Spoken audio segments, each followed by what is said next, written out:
वहाँ मैं बहुत अच्छे से पढ़ता हूँ, मुझे पढ़ाई करने में कोई दिक्कत नहीं होती है। इस तरह की आवाज़ निकालना और इस तरह की बात करना, तुम्हें लोग समझेंगे कि ये बहुत शक्तिशाली बच्चा है, और इस तरह की हरकतें इसके द्वारा शुरू कर दी।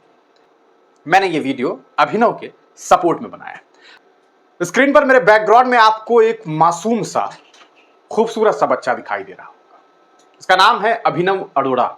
उम्र 10 साल, अभी पढ़ाई लिखाई कर रहा है, लेकिन पिछले कुछ महीनों से सोशल मीडिया पर जम करके वायरल होने की वजह आप तमाम लोग जानते हैं। ये एक ऐसी छवि के साथ सोशल मीडिया पर सामने आया जिसे देखने के बाद लोग चौंक गए। कई तो इनके मुरीद हो गए। ये कहने लगे कि अभिनव अरोड़ा के पास कई बड़ी शक्तियां हैं, ऐसी शक्ति जिसके बारे में वर्णन करना मेरे लिए बहुत मुश्किल है। मेरे पास शब्द नहीं है, क्योंकि अभिनव अरोड़ा के मुंह से ये बात मैंने सुनी एक वीडियो में कि अभिनव अरोड़ा कहते हैं कि मैं कान्हा जी के साथ पढ़ा करता हूं, मैं जब पढ़ाई करता हूं तो कान्हा जी मेरे साथ पढ़ते हैं।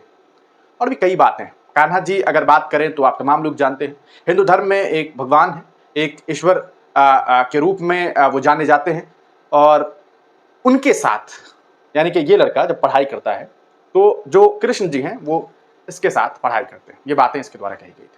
इसके कई सारे वीडियोस आपको मिलेंगे। ये ट्रेन में जाता है, नारेबाजी करता है, उसके अलावा आपने देखा होगा कि कई सारे मंत्र जाप करता रहता है, और इस तरह के कई वीडियो फुटेज सामने आए। लेकिन पिछले 2-3 दिनों से अभिनव अरोड़ा इसलिए भी वायरल है क्योंकि एक और बाबा हैं, एक और कहा जा सकता है बहुत चर्चित नाम है, आप जानते होंगे, रामभद्राचार्य जी। वो भी काफी बड़े कहा सकता है व्यक्तित्व के मालिक हैं, बड़ा नाम है। बड़े बड़े लोग उनके पास जाते हैं, प्रधानमंत्री मोदी जी हों या फिर बड़े बड़े लोग उनके पास जाके उन्हें नमन करते हैं। उनके मंच पर अभिनव अरोड़ा पहुंचा। अभिनव अरोड़ा जब वहां पहुंचता है तो वहां पर भी ये वही करता है जो ये हमेशा से करता है, रील बनाने का काम। उस मंच पर ये रील बना रहा था। रील बनाते वक्त में जो पहले से बुजुर्ग बाबा बैठे हुए हैं, उन्हें इस बात से परेशानी हुई। उन्होंने कहा ऐसा है, मंच से उतरो। और फिर अभिनव अरोड़ा को लेकर के ये कहने लगे, बड़ा बुद्धू बालक है, वो ऐसी बात करता है जो किसी भी तरीके से सही नहीं हो सकता है। बताओ, भगवान इनके साथ बैठ करके पढ़ाई करेगा? ये बातें कही जा रही। और अभिनव अरोड़ा काफी ट्रोल भी हो रहा है सोशल मीडिया पर। इसके विरोध में बहुत सारे लोग बहुत सारी बातें लिख रहे हैं। लेकिन गलती किनकी है? कौन गलत है? क्या 10 साल का मासूम अभिनव अरोड़ा, या वो लोग जो अभिनव को एक चमत्कारी युवक के तौर पर, चमत्कारी बच्चे के तौर पर देख रहे थे?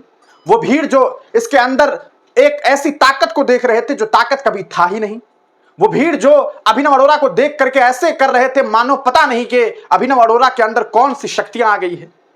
या वो बाप जिसने अभिनव अरोड़ा को ये बिजनेस मार्केट सिखाया, उसने सिखाया कि बेटा ऐसा है कि जब दुकान ना चले तो धर्म की दुकान को खोलो और लोगों को बेवकूफ और बुद्धू बनाओ, क्योंकि ये हिंदुस्तान है, यहां इस तरह से कई सारे लोग अपना पेट पालते हैं, लोगों को उल्लू बनाते हैं, लोगों को बेवकूफ बनाते हैं। खुद लोग तो झोपड़ी में रहने के लायक रहते हैं, लेकिन ऐसे लोग बाद में महल बना लेते हैं। और शायद ऐसा ही ख्वाब अभिनव अरोड़ा के माता पिता ने देखा।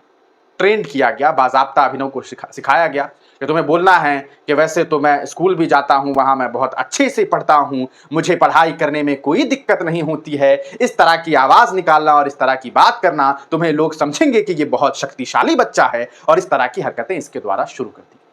अब इस हरकत के बाद लोगों को लगा कि अरे ये तो बहुत ज्यादा, बहुत शानदार युवा है, इसके अंदर तो कुछ न कुछ बड़ी ताकतें हैं, ये जो चाहेगा कर सकता है। इसने दुनिया वालों को, इसने बूढ़े लोगों को भी जो है फ्यूचर दिखाना शुरू कर दिया और बताने लगा ये करोगे जीवन तुम्हारा बहुत अच्छा गुजरेगा।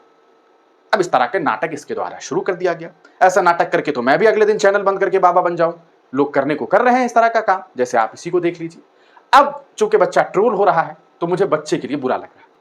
मैंने ये वीडियो अभिनव के सपोर्ट में बनाया। असल में अभिनव नादान है, 10 साल का मासूम सा बच्चा है। इसे तो जो सिखाया जाए, ये बच्चे को कहते हैं ना, तोता को आप 10 दिन कहिए कि ये बोलो कि मेरा नाम राम है, मेरा नाम राम है, मेरा नाम राम है, तोता अगले दिन से कहने लगा मेरा नाम राम है, मेरा नाम राम है।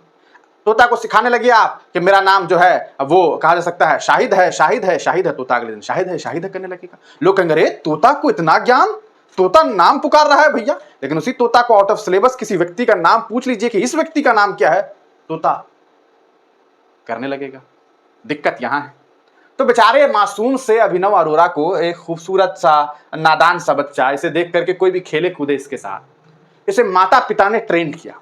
कहा बेटा तुम्हें ऐसे ऐसे करना है, फिर देखो तुम्हारा व्यापार कैसे बढ़ जाएगा। तुम्हारे माता पिता का जो बिजनेस ठप पड़ा है, इस बिजनेस में कमाई भी है, इज्जत भी है, और लोग बहुत झुककर सलाम भी करते हैं।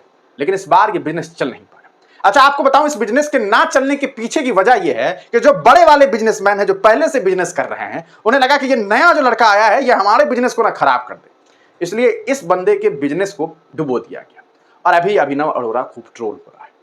अब इसका सॉल्यूशन क्या है? देखिए, अभिनव अरोड़ा मासूम है, उसकी कोई गलती नहीं, उनके माता पिता की गलती है। मुझे लगता है कि अभिनव अरोड़ा को एक बेहतरीन स्कूल में एडमिशन करवाना चाहिए, सरकार को हस्तक्षेप करना चाहिए, जो अच्छे लोग हैं समाज के, उन्हें इस पूरे मामले को देखना चाहिए और अभिनव को एक बेहतरीन स्कूल में एडमिशन कराना चाहिए।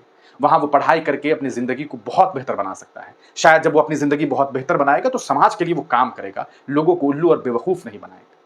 लेकिन इनके माता पिता को जो है वो किसी ना किसी थेरेपिस्ट से मिलवाना चाहिए, थोड़ा सा उनको इलाज की जरूरत है, क्योंकि एक माँ बाप अपने बच्चे के साथ ऐसा अत्याचार अगर कर रहा है तो उस माँ बाप को इलाज की जरूरत है। उन्हें भी समझने की जरूरत है कि यार ऐसे नहीं किया जाता है, ये अच्छी बात नहीं। आपको क्या लगता है कि क्या अभिनव की गलती है? मैं उन तमाम लोगों को गलत मानता हूं जो अभिनव के अंदर कोई बड़ी शक्ति और बड़ी ताकत समझ रहे थे। अभिनव को इस तरह से ट्रीट किया जा रहा था मानो पता नहीं कौन आज मौजूदा वक्त का जो है एक कहने की जरूरत नहीं है। आप बहुत बहुत ज्यादा समझदार लोग हैं। आप इस पूरे मामले में किसे गलत समझते हैं, अपनी राय कमेंट सेक्शन में जरूर दीजिएगा। मुझे वाकई अफसोस है कि अभिनव के साथ ऐसा हुआ है।